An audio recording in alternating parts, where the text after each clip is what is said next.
Toyota Camry tahun 2000, generasi 620, dikenal sebagai mobil yang sangat andal.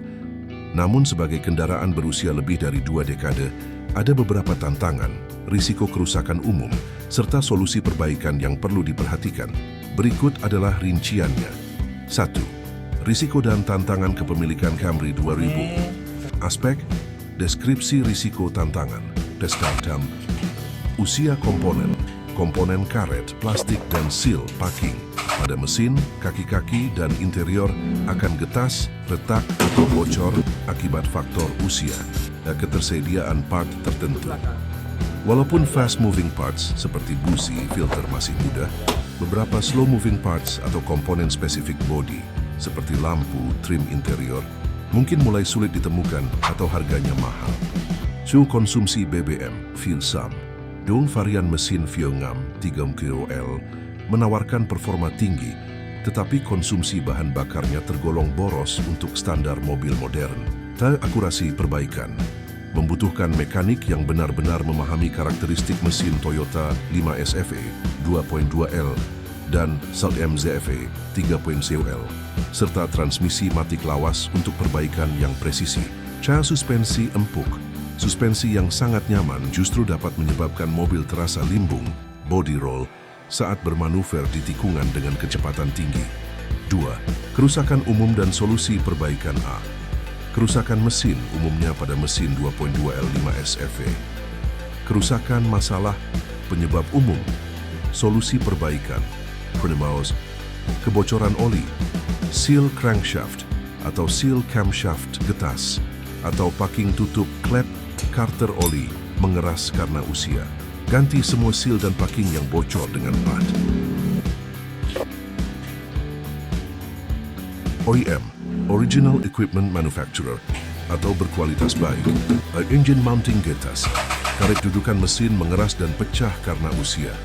Ganti semua engine mounting, terutama yang depan dan belakang, untuk menghilangkan getaran berlebih pada kabin.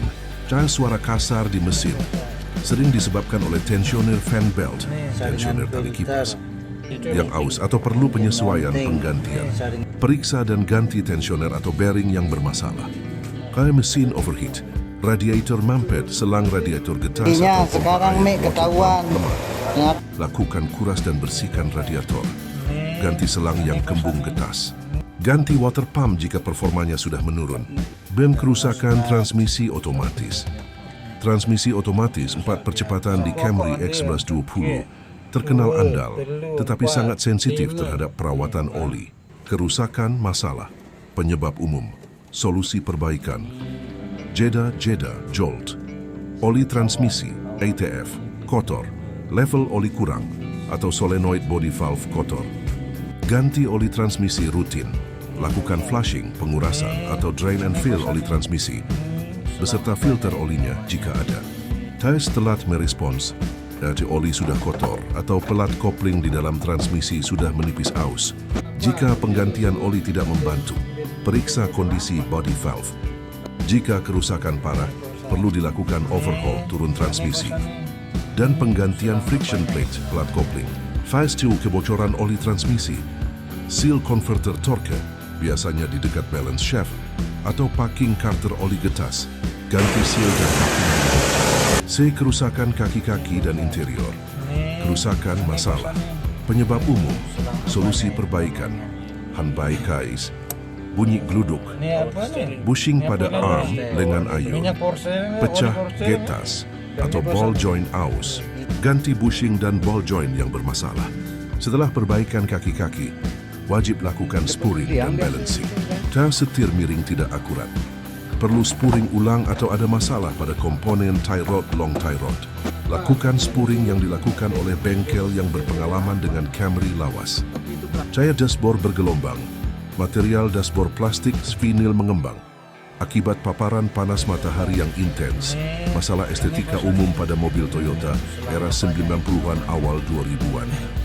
Solusi terbaik adalah mengaktifkan retrofit dashboard atau mengganti jika memungkinkan, karena ini adalah kerusakan permanen akibat usia. 3 solusi perawatan jangka panjang. Akhirnya sekarang Kunci ketahuan. Untuk menjaga Camry akinya ini 2000 drop, tetap prima, nggak bisa diganti fokuslah pada air. perawatan preventif. Itu harus ganti akinya. Ganti oli mesin tepat waktu. Gunakan oli sesuai spesifikasi pabrikan dan ganti setiap 5.000 ATEX mata kilometer atau 6 bulan. Rutin cek kaki-kaki. Karena Indonesia memiliki kondisi jalan yang beragam, periksa dan ganti bushing atau ball joint segera setelah terdengar bunyi abnormal.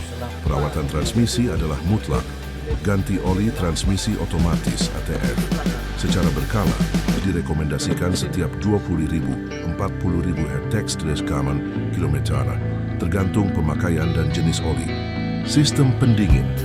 Pastikan sistem pendingin, radiator, water pump, dan termostat selalu dalam kondisi baik untuk mencegah overheat yang bisa merusak mesin secara permanen. Gunakan suku cadang yang tepat. Meskipun mencari part murah mudah, prioritaskan suku cadang asli Toyota OEM atau merek aftermarket berkualitas untuk komponen vital seperti rem, timing belt, jika mesin non-VVTi, dan seal mesin.